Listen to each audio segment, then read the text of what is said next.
Krishna explains, okay, the bondage of the modes are there, and the diagnosis of the bondage of the three modes, the symptoms and the natures are there. But how are we going to get out of this? So, what is the way to transcend these modes? That's being explained from verses 19 to 27, and we will see them in more in detail. So, why is Krishna explaining these verses? So, this is, as I was just sharing, chapter 14 is like a spiritual clinic. Chinmay has just joined at the right time. So, I was just thinking probably if there is anything wrong in what I say, he can correct. So Krishna is like diagnosing the disease of bondage through the modes of the living entities. So he is diagnosing in this chapter what is our disease. It is the bondage that we experience through the modes is our problem, and shows the prognosis like what would happen if this is untreated, where it could lead, and also prescribes bhakti as a ultimate cure. So cause of the problem is described from verses 1 to 5, I would say, pretty much. So, contact of the soul with the Prakriti through the gunas is the problem, is the cause of this bondage. And that's what Krishna explains. In the first three verses, he pretty much explains the case, like what is he going to explain and what is the result of what he's going to explain. If we understand that, what will be the result? And after that, he also explains about how did the soul come in contact with the material nature. Then Krishna explained the nature and the symptoms of the three modes. So that is also pretty much the diagnosis part, more of a cause and case. And in the verses between 10 and 13, he diagnoses, okay, how are we going to identify the mode based on the symptoms dominating one's life? That's how we identify the mode. First, we realize, okay, what mode I am in. And Krishna also explains, don't take this very lightly. If it is untreated, if it is left to actually continue, these modes can grow unchecked and actually lead to various symptoms and destinations. So that last week we discussed between verses 14 and 18. So now so far he has given the cause of the problem, he has diagnosed our personal mode situation and what would happen if we don't actually change or do something about it. So then he's speaking about the treatment. Hare Krishna. In the treatment, Krishna is speaking about, okay, cultivate the right vision first. How do we see the world and ourselves and others? So how do we change that? It starts with that. And then how does one look like when they are actually cured? So that can actually help one understand what will be the benefit of curing oneself. And finally, what is the medicine to cure, which is the bhakti? And that is being discussed between 26 and 27. So this is the overview of the chapter through this analogy. In the chapter 14, but the verses 19 to 27 itself, what Krishna is going to describe, this is the summary of that. Basically, we spoke about the ropes of the nature, the three gunas, and then their influences. But currently, Krishna is going to explain beyond these modes. How do we go beyond these modes and what does exist beyond these three modes? So transcending the modes is the topic.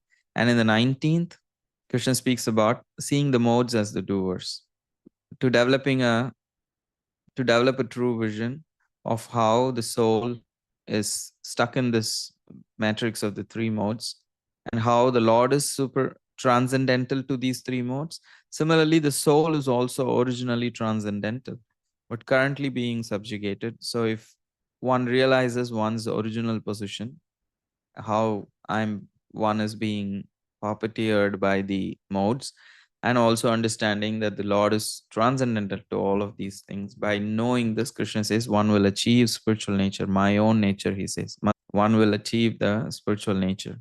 Then Krishna speaks about, okay, what happens when we actually transcend these three modes? Krishna says the soul becomes liberated from the birth, death, and the suffering, taste eternal life. So naturally, Arjuna asks, okay, what is a symptom of a person who has actually achieved it? What is his lifestyle? How does he behave? How does his life look like? And what is the means he uses? What is the path he uses to actually go beyond the three modes? So he asks these three aspects about transcending and the symptoms and behavior of a person who has transcended. First, Krishna explains the characteristics of a transcendental person. between verses 22 to 25. Krishna describes how guna, one who has actually transcended the three modes, the steady soul, how neutral and undisturbed they are by the modes and unequal in all conditions and people and situations. So now that the characteristics of the person is described, then Krishna explains what it actually takes to get to that stage. What is the process to follow?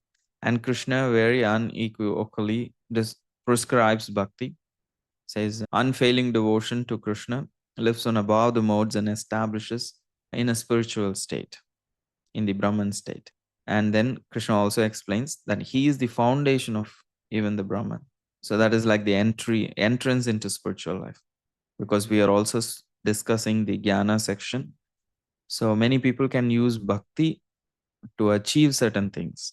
So if a person wants to go to Brahman effulgence, still they may have to have a little bit tinge of bhakti. So the Supreme Lord is the foundation but of that Brahman. But if they are willing to, they could.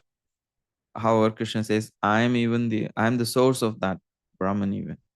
So the eternal source of immortality and ultimate happiness. So this is like the summary. So we are going to see the last section of this chapter in which Krishna is going to describe about transcending the three modes.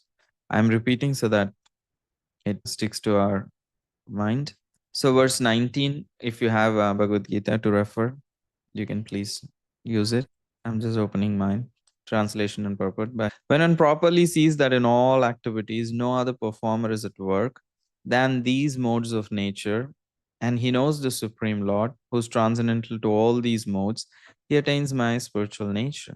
So what Krishna is saying is, when one sees that the modes alone are the actors and perceives the Lord who's beyond the three modes, then he can attains the nature of the Supreme Lord, which is Sachidananda.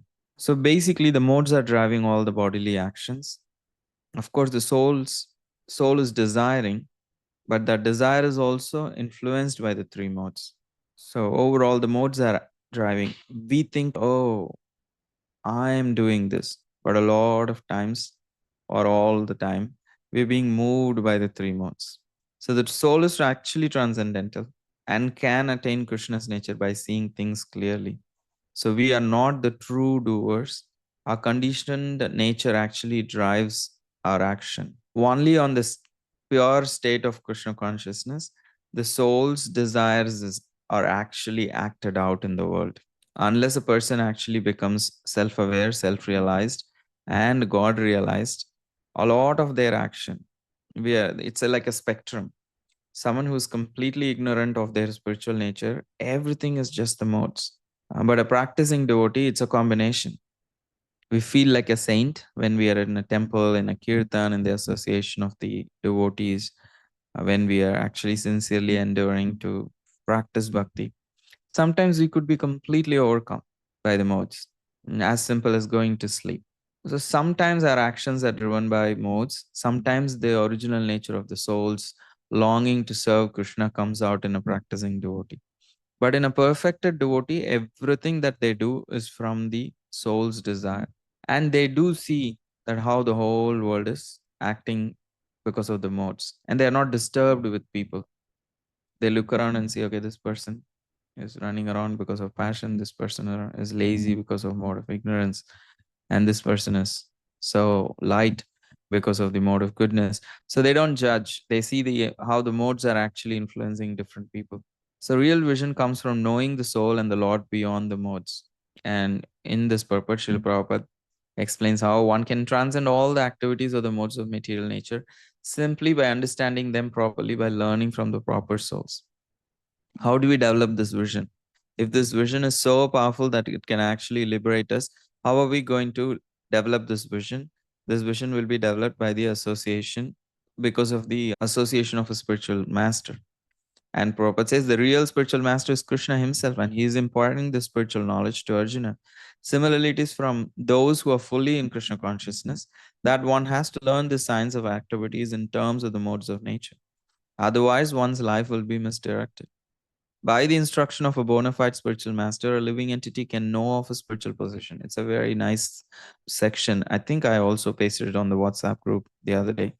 Like, by the instruction of a bona fide spiritual master, a living entity can know of one's spiritual position. That's the first knowledge we ask. We don't ask, I remember, like, there are devotees, we casually ask, how are you, to anybody. It's a very natural thing. And if you all know Jayadras, I used to, sometimes he stayed at the Bhakti Center and I used to serve him. And he really hated this question if someone asked him, how are you? And once somebody asked him, how are you? And he said, yeah, same, nasty, mean, and sinful. And he asked, how are you, Prabhuji? So then obviously this devotee could not say, I'm fine, because Maharaj said, I'm nasty, sinful, and mean. So he said, same Maharaj, nasty, sinful, and mean. He said, yeah, that sounds like reality. He went away. And another time, another devotee asked him, how are you? And I was like, oh my God, boy, you're gone. Why did you ask that question? And then he said, then he replied saying, how are you, Prabhuji? He just asked a written question. How? He didn't answer it. And he said, I'm good. I'm good, Maharaj. And he said, oh, that's such a surprise in the material world. He's just a little bit funny, and the New York dry humor comes through him very nicely. So he says, oh, that's such a surprise that you're doing good in the material world. So his point was, once he just, after the people left, he just told, you don't ask a saintly person, how are you? You ask a saintly person, how am I? They see, you don't go to a doctor asking, how are you, doctor? How are you doing? The doctor says, tell me, how are you doing? So when Sanatan Goswami met, he said, K means who am I? And recently this, I know I was not even planning to share these things. I don't know, something suddenly is, I'm going off track. But recently I was just speaking to someone and asked them, how did you come to, like, how did you get introduced to Bhakti? They said they were just, they received a poster, and the poster said, who am I? And there was a picture of a person and their name was written down, and it said, talk at this time at this place. And he was so confused. Is this person asking me, who am I? Or is this person going to explain who is he actually?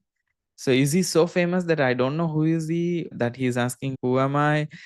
But his name is written there, so maybe he's just going to give, like, he's going to explain his life, what did he do and who is he and how did he achieve things like that. Or he thought maybe there would be a discussion where they will ask me to speak about who am I, and everyone will be discussing their life. So he thought, okay, just was confused. So in that confusion he thought, oh, it must be something, it sounds very different, because we think this question is a very normal question, who am I? All the time devotees ask, the first question that a human being should ask is, who am I? But I'm like, why would anyone ask that? Nobody asks, because in the bodily conception it's very clear. And this person came to the class, and then he was expecting the speaker to explain his life and who is he and what does he do. And then he started with Bhagavad Gita. The first question is, who am I? And he was a little intrigued, but eventually the whole experience like made him come again and continue to be in the association. But it was funny to hear that when he saw that poster, who am I, all he thought was the speaker is going to explain about his life, because that's not a very common question in the bodily conception. That's why here Prabhupada is saying, in the association of a spiritual master, the first one, the living entity can know of his original spiritual position, his material body, senses, how one is trapped in the material nature, and how one is under the spell of the modes of material nature. So this is what a person learns from a spiritual master. When we go in touch with the spiritual master, the first thing they gave us not ashes that they generate from their hands, not any magical object that they take out from their mouths. That's not what we receive from a spiritual master. What we receive from the spiritual master is, what is our original spiritual situation, position? How are we different from the material body? How are we different from the senses? Why are we entrapped in this material body, and how are we under the influence of the three modes? This knowledge is the knowledge that liberates. So this is the duty of a spiritual teacher, to teach the student. Of course, in the beginning there may be friendly conversations to make one acquainted. However, the real business of a spiritual teacher is to share spiritual knowledge. And Prabhupada continues to write that the soul is helpless being in the grip of these modes. But when one can see one's real position, then one can attain to the transcendental platform, having the scope for spiritual life. Actually, the living entity is not the performer of different activities. One is forced to act because one is situated in a particular type of body, conducted by some particular mode of material nature. Unless one has the help of spiritual authority, one cannot understand in what position one is actually situated. With the association of a bona fide spiritual master, one can see one's real position, and by such an understanding, one can become fixed in full Krishna consciousness. One in Krishna consciousness is not controlled by the spell of material modes of nature.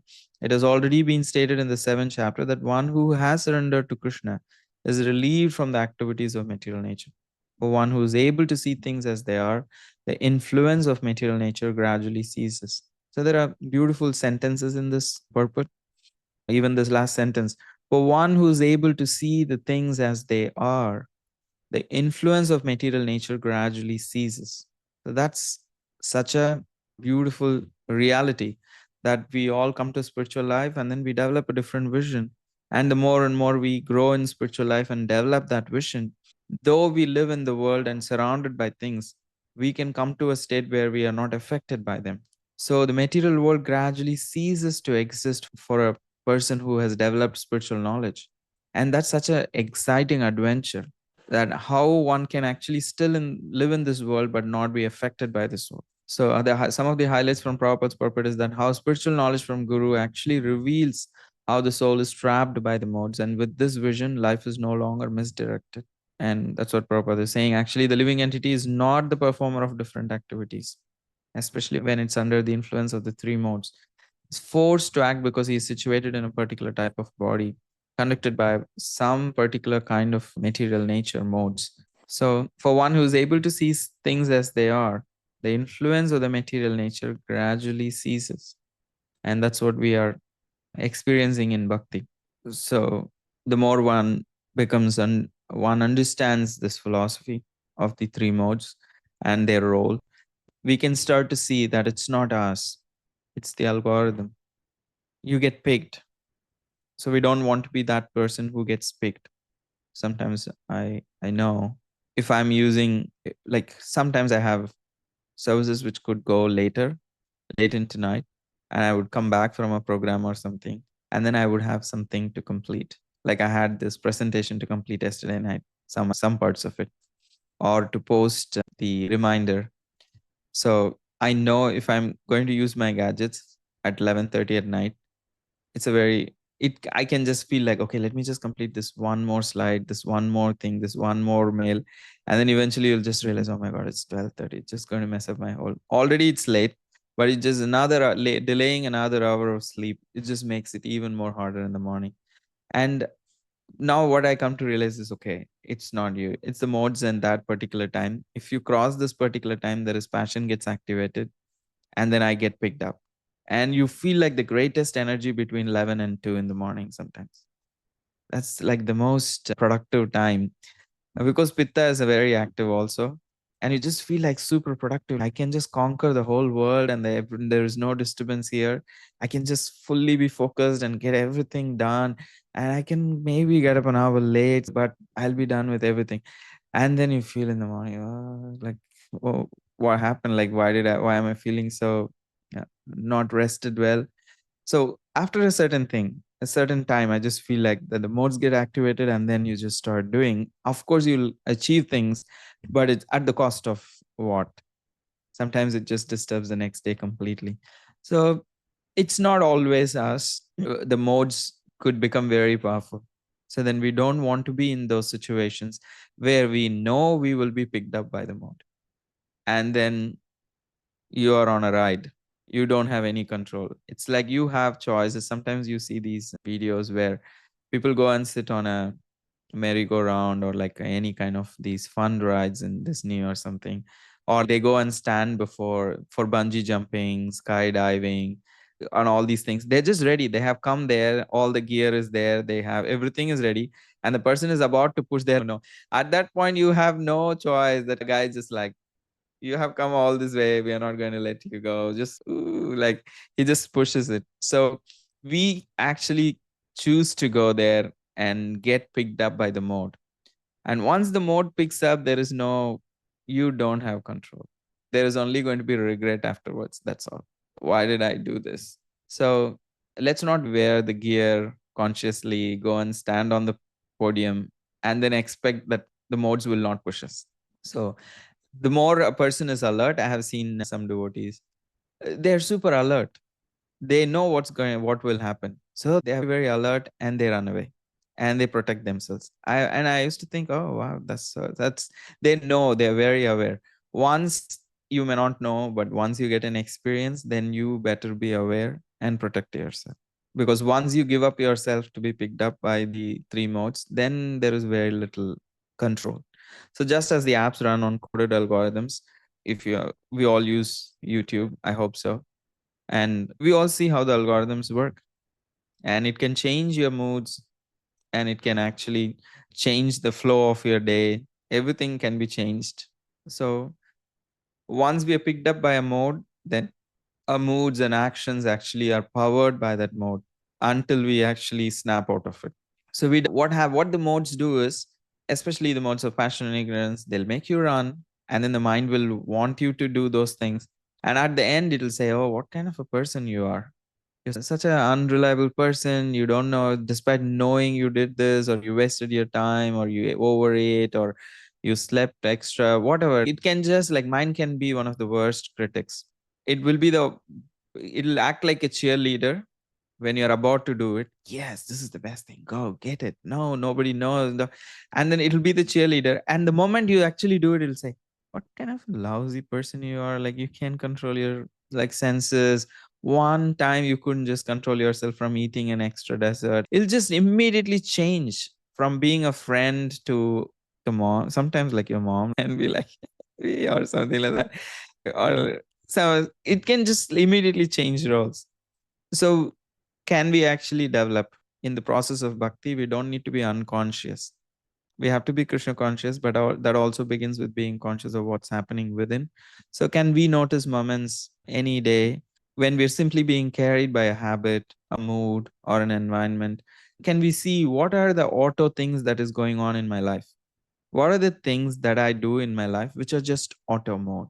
And it may be sometimes like even not helpful for one's spiritual life, but it's more of a thing. We just do it. We don't think.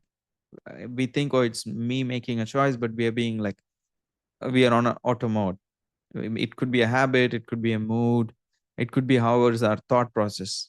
Like we can just be like fearful, angry, or even like disappointed. So people sometimes have an auto mode and an auto mood. It's a thing when they have their time to themselves, they have to go into that mood to feel. They have created an identity around that, those kind of moods. So some people have to feel that the world is complete and unjust place. Everyone is unfair. All my family, friends, the world in general, oh, they're all unfair. It could be they have experienced something which is making them think like that. But to remain in that mood is not the most helpful thing, because they shut out all the connections. Even the good people cannot actually deal with them because they don't trust anyone. So we all are carried by some kind of an auto habit or a mood or an environment. And can we actually start noticing that in our lives? And the more patterns we see and the more we actually cure those patterns or change those patterns into healthy ones, then it becomes much easier for us to be free from the influence of the three modes. And this is verse 19. Verse 20, Prabhupada is speaking, now that Krishna has spoken about what is the result of developing the right vision. Now he's going to speak about the benefits of that, continuing that in that thread. When the embodied being is able to transcend these three modes associated with the material body, he can become free from birth, death, old age, and their distresses, and can enjoy nectar even in this life.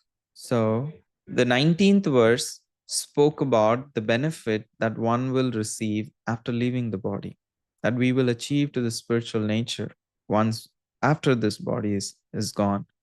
But verse 20 is also speaking about what could happen right here, not just right after we leave the body, even while living in this body, we what could we experience? So the verse explains both. One who is able to transcend the three modes after leaving the body will become free from birth, death, and old age. That means like they'll become liberated. However, they can also enjoy nectar even in this life. Spiritual life is not that I suffer so that I could enjoy afterwards. It's not always. It could be in the beginning, because I don't like to wake up in the morning, so I would force myself to wake up. eventually you get used to that suffering. No, that's not how it is. It actually becomes a very sweet thing, because the mornings are much suitable for meditation. You just get very much tuned for waking up early and being in that meditative space in the morning, and you start experiencing nectar there. But initially, it'll be very hard. I remember as a new brahmachari when I joined, I had to put attendance at 4:20 in the morning. I would have to sign the attendance at before the clock turns 4:20. Otherwise, we would have to write 108 times of Mahamantra. And believe me, 108 times writing Mahamantra looks like a small thing. But if you sit to write, it takes a lot of time. So in a busy day, it would be too much to get to write. So we'll be like waking up early and then taking shower and putting on dhoti, kurtak and everything, and then rushing to the temple room and sign it. At 4:20, you should start chanting.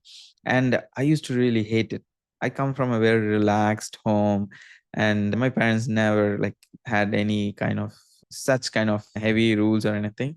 And I liked the morning program and everything, but someone standing on my head and saying that I have to be like there at 4:20 really irritated me. I'm like, who the hell are you like telling me? But I know I'm in the ashram, so I just have to follow the rules. I'll be like, but I was not a very early riser. It was hard for me. I had still my brain fog used to be very high in the mornings when I used to wake up. I was still getting adjusted to a new city, the climate, the weather, the patterns, and everything. So I had a friend who'd be waking me up at 3:45 in the morning. He would be just shaking my whole mosquito. My legal name was Ganesh. He would say, Ganesh, wake up, otherwise you have to eat. And he would just keep telling me, wake up, it's time, wake up. And eventually, the only thing he would tell me was, you would have to write 108 times of Hare. I'll be like, immediately, no, I don't know what to do that. So that would be the thing. No, I don't want to write 108 times. So even though it's Hare Krishna, I didn't want to write. It's okay chanting, but not writing. So I'd just wake up and get ready and go and put the attendance. But initially, I used to think, how in the world these people are able to do this? This is so hard. And eventually, after so many years, I feel bad when I'm unable to do it. For say, I slept 1 a.m. yesterday night after a program and travel, and then working on things, and then eventually, just by the time I slept, it was 1, and it was so hard to wake up this morning, and I couldn't actually do my chanting the way I usually do, and I feel like I just missed the chance. It's not that I feel I'm a bad person, or I don't think, oh, I'm such a lousy practitioner or anything like that. I know the circumstances are beyond me. I'm okay with that. But what I feel bad about is, oh, I missed this chance to be with Krishna in a more respectful way. Chanting means I do have my own standards of how I should chant. So I feel like when I'm not able to keep up that, I feel, oh, I could have given something better to Krishna in this way, in this aspect of my life. But surely it can be like sometimes life is beyond our control. So sometimes it happens like that. However, the main point that I wanted to share was that yes, life can actually, spiritual practices can become actually nectar in this life. We'll be able to experience that connection with Krishna and enjoy chanting really, and connect with Krishna through the processes of bhakti, in chanting, in hearing, in deity worship, in the association of devotees, in service to devotees. We'll be able to enjoy the nectar of life through all these activities and devotional activities. It may take some time. Life is not just about getting liberated, because this section is like more jnana section, so it speaks about liberation. But liberation alone is not the end. Experiencing happiness, bliss through the practice of bhakti, what to speak of experiencing it in the spiritual world. But you don't need to wait to go to the spiritual world. That's what this verse is saying. You could hear that, experience that highest spiritual bliss in its purest form right in this life. The more and more we get purified. So liberation is freedom from the cycle of suffering. However, bhakti gives spiritual happiness even while embodied. So liberation is already possible when we are practicing bhakti. It's a byproduct. Right now, we could be liberated from so many miseries just because we have learned to make the right choice, which is Krishna. So freedom isn't just after death. The devotional service makes one taste transcendence right here and now. So that is the purpose of this verse. And in the purport, Prabhupada highlights how devotional service is liberation, as a sign of liberation. So the embodied soul can already live spiritually right here in this world. Prabhupada says, devotion, service, and Krishna consciousness is the sign of liberation from material entanglement. And here Prabhupada is saying, how can one stay in the transcendental position even in this body in full Krishna consciousness is explained in this verse. Because the word Dehi means embodied. So although one is within this material body, by one's spiritual advancement, one can become free from the influence of the three modes. And then one can enjoy the happiness of spiritual life even while living in this body. And after leaving this body, one can actually certainly go to the spiritual sky. However, even in this body, while living within this world, one can enjoy spiritual happiness. It is not limited. It's not that only one can experience spiritual happiness after going to the spiritual world. Spiritual life is not a life of just suffering for the sake of some future promised happiness. No, you will start. It may initially be like that, but eventually it will become happiness, experiencing happiness right here in this world. So in other words, Prabhupada says, devotion, service, and Krishna consciousness is a sign of liberation from material entanglement, and this will be explained in the 18th chapter. When one is freed from the influence of the modes of material nature, he enters into devotional service. So this is the last line that Prabhupada wrote, that why are we so concerned about the influence of the three modes? Because the more and more we become freed from, we can enter deeper and deeper into devotional service. And the more and more we practice devotional service, the more and more we become self-aware, self-realized, and then God realized. And we become more and more aware of these three modes, and not just aware, we become free from the modes, influence of those three modes.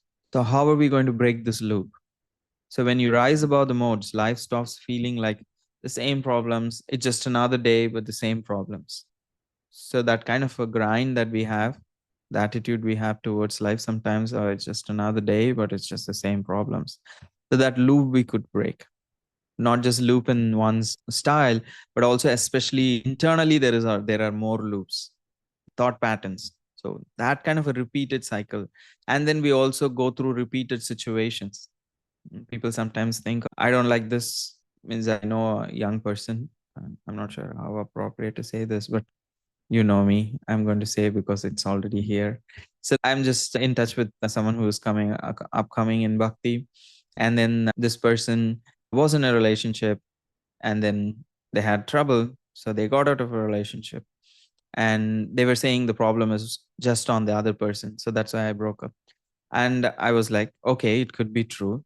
But would you also be open to look at your side? Are there things that you could improve so that you could be a better person in a relationship?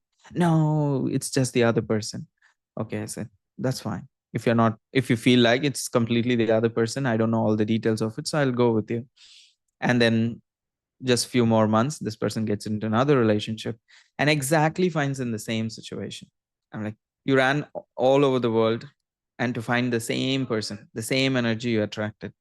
And again, this time, this person was, no, the problem is with the other person. And I'm not even going to waste time. I'm going to break up immediately. And okay, after 2 years, third relationship, same situation. And now they have this seed of doubt within them. Maybe there is something I should change. Maybe it's I also contribute to this, because again and again, this person is finding same kind of people and same kind of situation. So there is always so many loops in our life. And the more we see those repeated loops in terms of thought patterns, in terms of people that we surround ourselves, in terms of the situation we put ourselves in, a lot of people feel like they're always being targeted, always being in the or they're always at the receiving end. But there could be something we are doing to make the world think that we should be in the receiving end. So there's always two sides to the story. So how could we actually break that loop? Most of the times when we take the initiative, those loops could be actually broken. The world will adjust to our needs and who we are. So learning to see those cycles in our life, loops in our life, instead of feeling life like a trap, we could actually break through that trap. And by the practice of bhakti, we'll become more and more self-aware and self-realized, and also would become honest with people and honest with ourselves and honest with Krishna. So then we will act in ways which is very congruent with our spiritual needs and nature. So through that, we could actually break these loops. We could become free of those karma and become more and more connected to Krishna. And what we are here in bhakti is to experience freedom right in here, right in this life, not just a liberation which is promised post death. Most of the religions and spirituality, a lot of people blame them. They are only promising a rosy land after you die. Who knows? But bhakti is not like that. You could experience experience the freedom right here in this life. So liberation is not just a state of, is not a place, is not just a geography. It's also a state of consciousness.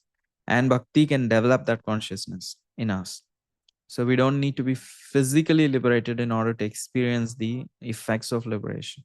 So it's also a state of consciousness, not just a geographical location. And the cycle of samsara, the cycle of birth and death, the cycle of suffering breaks when the soul actually awakens. And this knowledge is to awaken us, to make us realize how much we are living in the auto mode. So the more we realize and awaken, the cycle of samsara will be broken. The quality of one's life is determined by the, okay, I'm giving an introduction to the verse 21. In verse 19 and 20, we saw what are the effects of developing a proper vision and transcending the modes, right in this life and in the post life. Now that Krishna has explained about the benefits of transcending the modes, Krishna is naturally curious. Arjuna is naturally curious and is going to ask a question in verse 21. That's why this line that the quality of our life is determined by the quality of our questions. And that's what the quality of his questions determines the quality of the discussion. So Arjuna asks amazing questions. He has one question, I could say, or three questions, but you could also say one questions, but three related things to that one big question. So he asks, oh, what is the sign of a person who has actually transcended? How does his lifestyle look like? And what is the means? What is the process that he practices to actually achieve it? So these three things he inquires from Krishna. What are the signs of a person who has transcended the three modes? What does his lifestyle look like? And what is the path that he has practiced? What is the process he has followed in order to be transcended from the influence of the three modes? So Arjuna inquired, "O my dear Lord, by which symptoms is one known who is transcendental to these three modes? What is his behavior? How does he transcend the modes of nature?" But in this verse, Arjuna questions are very appropriate. Prabhupada really appreciates the questions of Arjuna in this purport. Pretty much is his appreciation for Arjuna. He wants to know the symptoms of a person who has already transcended the material modes. He first inquires of the symptoms of such a transcendental person. How can one understand that he has already transcended the influence of the modes of material nature? How do I understand for myself that I have transcended? What is the signs? The second question also asks how he lives and what his activities are. Are they regulated or non-regulated? So naturally, a lot of people can claim that they have transcended the influence of the three modes. But how can we actually really see it? The way they live and the way they act. Then Arjuna inquires of the means by which he can attain the transcendental nature. Okay, they have attained. Tell me, what is the process I should be able to follow to be able to achieve the same result? Recently, I was speaking to a person. Okay, they were saying, okay, I can really play Mridanga well. And another devotee asked them, can you teach me? I said, no, I don't know how to teach. I just looked at people and learned, so I don't know how to teach. It's nice that somebody is like a self-taught person, but it's also very important that we can share that knowledge with others. So there are these days modern gurus. Yeah, he calls himself Sadguru. And he says, I don't have a teacher and I have not studied books like the Bhagavad Gita or any scriptures, any Vedas, any Upanishads. And then these teachers even end up writing books on karma and everything. And ask them, like, where have you got all this knowledge? Where did you get the term karma from? And then they claim to have not read any of these books. All the knowledge is just revealed to them. They don't have a teachers. So it's such a modern phenomena and it's attractive to people. And people are listening to him and then thinking, wow, that's so cool. And I also want to be like that. No, you already lost that chance because you're hearing this guy and you're trying to follow him. You already have a guru. So it's such a feeding the ego of people and actually manipulating the ego of people to make them just feel that they are like so free, rather actually making them follow one's own dictations and also taking credit for everything that the spiritual knowledge that they share. They don't want to give credit to the Gita, to Krishna, nothing. I have received all these things. I've never read Bhagavad Gita, but I know all of its philosophy. It's such a actually mentality where one does not want to even acknowledge where one's knowledge is coming from. And it's such a sign of pride and ego that one thinks, oh, I've never had a teacher. I'm self taught, spiritually realized spiritual teacher.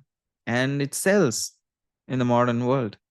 But the problem is that's not true, because without the knowledge that Krishna has shared with us through the teachers, there is no knowledge in this world. It's a place of ignorance. Even if that knowledge has been revealed in the heart, that is coming from the I'm situated in each and every heart, and he's inspiring the knowledge.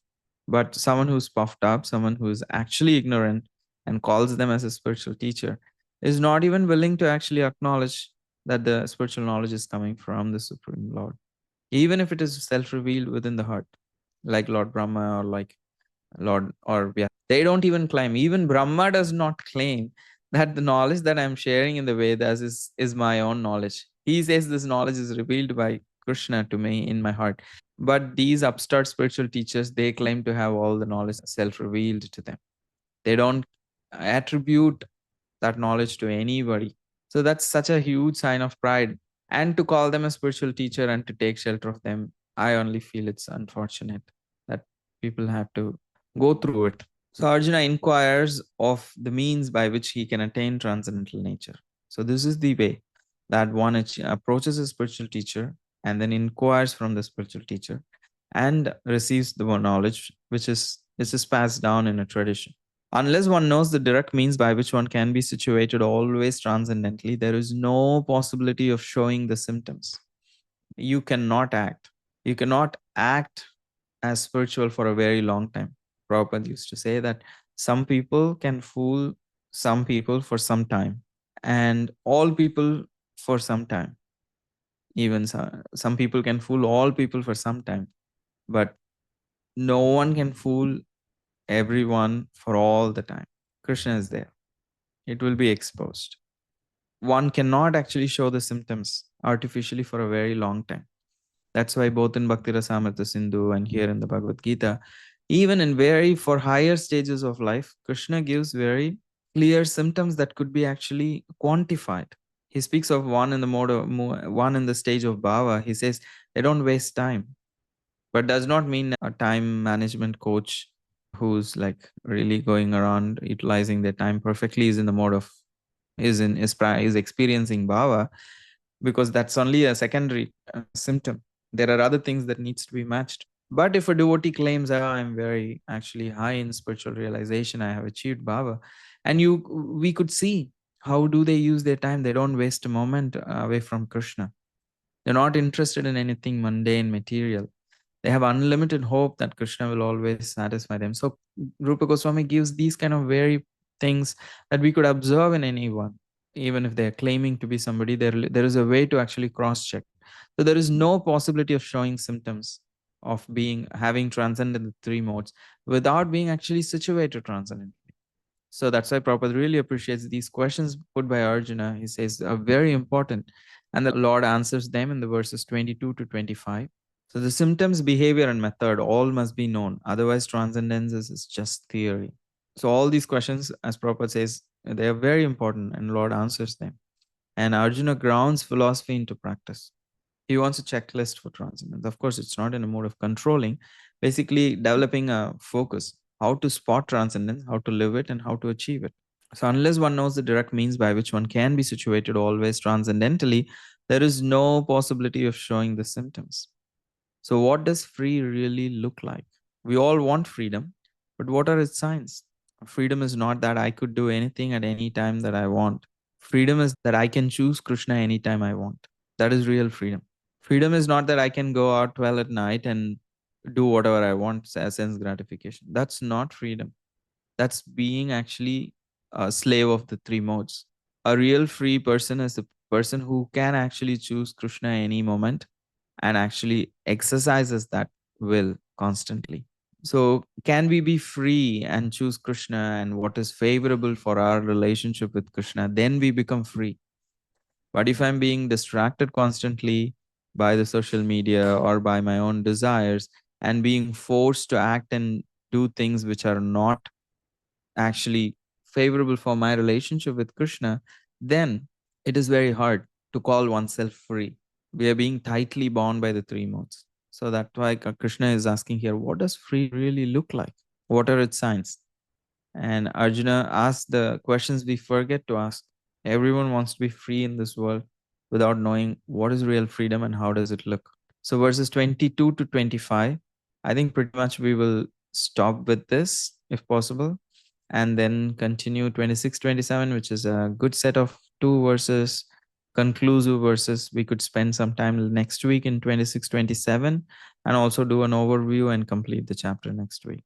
And here we are seeing the verses 22 to 25, where Krishna explains the symptoms of a person who has transcended the three modes. In 19 and 20, he spoke about the effects of transcending the three modes. So Arjuna is asking this question, how do I do it?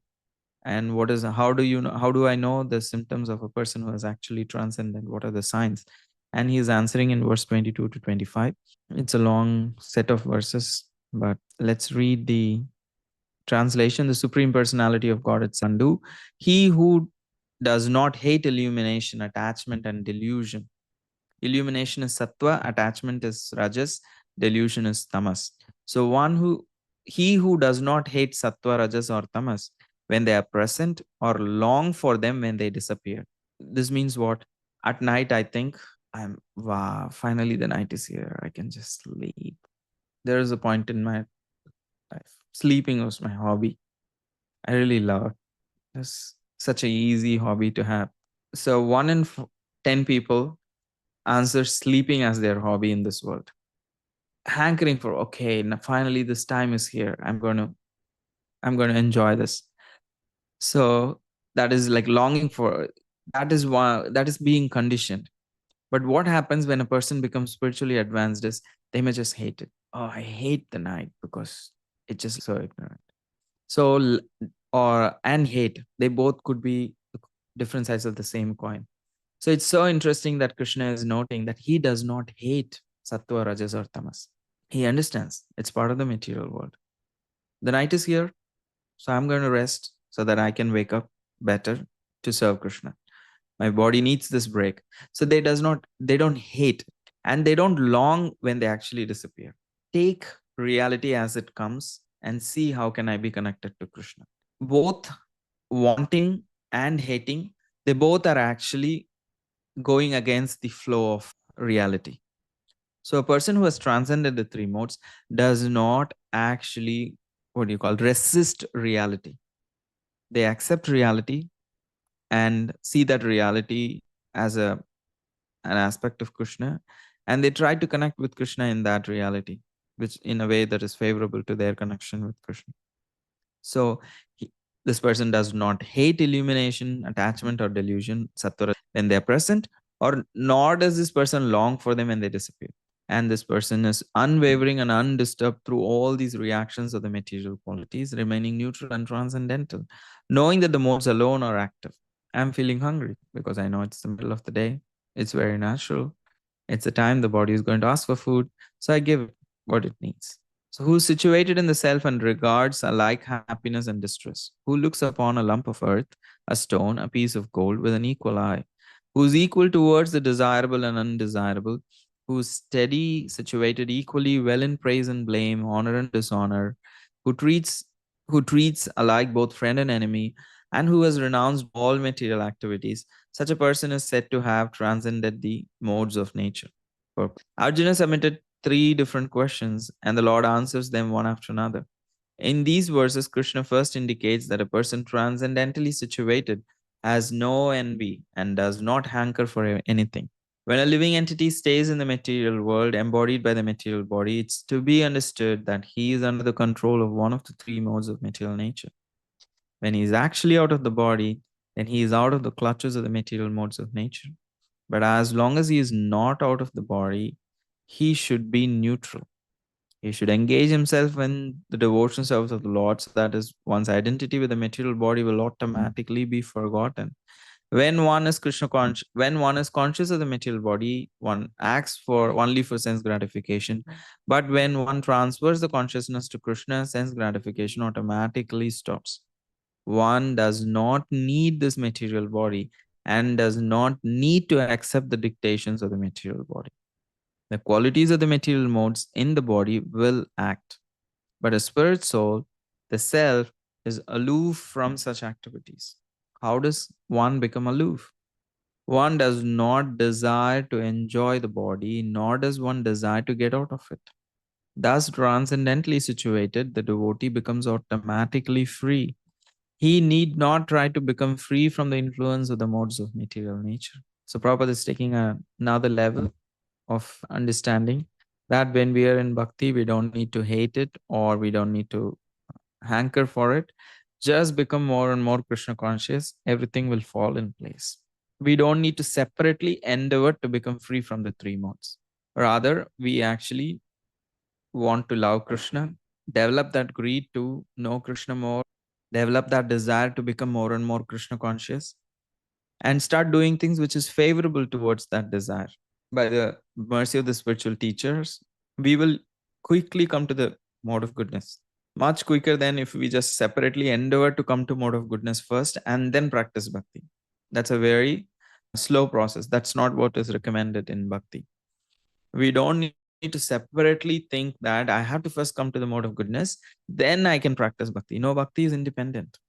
You could start it from any place. Admuni taught Mrigari to chant Mara Mara because he did not even have enough piety to be able to chant the name of Lord Ram. So Ram could not come out of that mouth because of so much sinful actions. So he told Mara will be easy to come because Mara is death. So he said chant Rama Rama. So eventually it became Rama Rama Rama. So because of that chanting, he got purified. So bhakti was not, bhakti is more forgiving. It could be started anywhere, in any place, however sinful one could be. So it does not matter. We don't need to think that I have to come to the mode of goodness first through other paths and endeavors. Then I can practice bhakti. The process of bhakti itself can release one from the lower modes and situate one naturally in the mode of goodness and also help one transcend it. So the understanding of bhakti is that we don't need to separately endeavor, but develop our desire for achieving Krishna more and more. And naturally, the byproduct is that we transcend the three modes. The next question concerns the dealings of a transcendental situated person. The materially situated person is affected by honor and dishonor offered to the body, but the transcendentally situated person is not affected by such false honor or dishonor. He performs his duty in Krishna consciousness, does not mind whether a man honors or dishonors him. He accepts things that are favorable for his duty in Krishna consciousness, otherwise, he has no necessity of anything material, either a stone or gold. He takes everyone as his dear friend who helps him in his execution of Krishna consciousness and does not hate his enemy. He is equally disposed and sees everything on an equal level because he knows perfectly well that he has nothing to do with the material existence. Social and political issues do not affect him because he knows the situation of temporary upheavals and disturbances. He does not attempt anything for his own sake. He can attempt anything for Krishna, but for his personal self, he does not attempt anything. By such behavior, one becomes actually transcendently situated. Yeah. So, here Prabhupada is speaking the neutrality that one does not hate or crave modes, stability that one is equal in honor, dishonor, pleasure, and pain. So, one is neutrality, another one is stability, the other one is detachment, renounces selfish pursuits and centered in the self. So a transcendental person is not modeless, but mode free. You know what that means? This person also have to operate within this material realm. So some sleeping could be happen because sleeping cannot happen without that mode. Action needs to happen, so there needs to be that mode. But they are mode free. They are not modeless. Naturally, in the morning, one will be doing those kind of activities. At night, what is relevant to that time, one will be doing those things, but they'll not be affected by that. He's not swayed by what comes and goes and is fixed in one service to Krishna. Prabhupada would come land in a particular city and ask what is the time and adjust his clock and would act according to that. It's an extreme level. It's not like possible for everybody. He would ask, okay, he would land in Australia and ask, okay, what is the time? It's 12 in the noon. Okay, set the clock. Where's the lunch? Because 12 is like lunchtime. Have lunch and do, if it is night 9 p.m., okay, he will go to bed, wake up at 1 and start translating. If it was wherever he landed, if it was night 10 p.m., would start, sorry, in the midnight 1 a.m., he would start translating books. So it was as simple as that for him. That means he was completely free from the modes, but still he was operating within the modes. He was like not thinking, okay, I will sleep whenever I want, I'll wake up whenever I want, I'll do anything. No, he went with the flow of time, but remained unaffected by the flow of time. He did not think, okay, I'm free from the three modes. Let me just do whatever I want whenever I want. No, he went with the flow of the, so because it is conducive, but he remained aloof and untouched by that influence of time. And that's a real sign of a spiritually advanced person. The highlights Prabhupada says, devotees don't envy, hanker, or react to worldly dualities. They act only for Krishna. That's the state that Prabhupada was operating for sure. By such behavior, one becomes actually transcendently situated. When he is actually out of the body, then he is out of the clutches of the material. So, for a conditioned soul, when will we be out of the clutches of the material modes? Only when we are out of the body. So, until then, if one's consciousness is not developed, even after dying, one will be still within the modes of the material nature. But as long as one is within the, not out of the material body, one should be neutral. If we are practicing devotees, we are not fully relieved from the effects of the three modes, nor are we completely under it. So we are somewhere in the between. So we should learn to start seeing things neutral. We should not hate. A new devotee usually hates things which are like unfavorable, not because it is unfavorable, because they still have a liking for it and everyone is enjoying it and they are unable to. So they just like, this thing is a problem. I don't want to see this. These people are such bad people. These things are such worse things. So if we come from a place of actually hate, because that aversion is also an opposite of attachment. So because we are not able to detach ourselves fully and it is present, that can actually come out as hatred and frustration and fault finding. And really just like I've heard some Bhagavatam classes and they just be speaking like some classes where it is all about what's wrong, or I feel it comes from a very kind of like a negative perspective. Like it's good to know, but to stop there and not to speak anything positive about Krishna is also not great. Both needs to be shared in a presentation, that what's the problem, at the same time what is the solution. So in most of the lectures, we cannot just be dabbling about how worse the material world is, how bad the materialistic people are, how horrible is attachment to sense gratification. We don't just stop there. We also speak about how wonderful is Krishna consciousness and how to actually become Krishna conscious. The both needs to be balanced in serving out. Otherwise, you just at the end of the lecture, you just feel like, oh my God, so everything is a problem, everything is bad, everything is worse. I need to hate everything because everything is bad. But Krishna is saying, here, Prabhupada is saying, no, we need to be neutral to those things which are like even attractive to our senses or repulsive. Stay neutral and wow, engage in devotion service so that you're not overwhelmed by the either or dislike. Stay neutral so that you don't need to waste your energy, mental energy, emotional energy in anything. Rather, just focus on devotional service. How much of the energy devotees sometimes spend in just spiting people? My neighbor is like that, they're eating this. So we spend a lot of time. Sometimes it's overwhelming, so we may just in a passing mention it and go. But to actually just focus, because a lot of us also as practicing devotees, we may start having a superiority complex. And how it comes is like they have to just criticize everyone outside in the world in order for them to feel great. So that is not necessary either. We don't need to hate people or we don't need to be attached to people. What we need to do is serve them in the right way, and so that our connection and their connection to Krishna could be awakened. So that one's identity with the material body will automatically be forgotten if we focus on devotion service. So quickly, I'm sorry, I'm going over time, but this is like few more slides. So if you can also analyze these verses in this way, that you can see that how Krishna is explaining in relation to the modes themselves, what is this person who has transcended the most? What is their attitude? So they have an inner neutrality. They're neutral to the modes themselves. They don't hate it. They don't like it. They don't like it.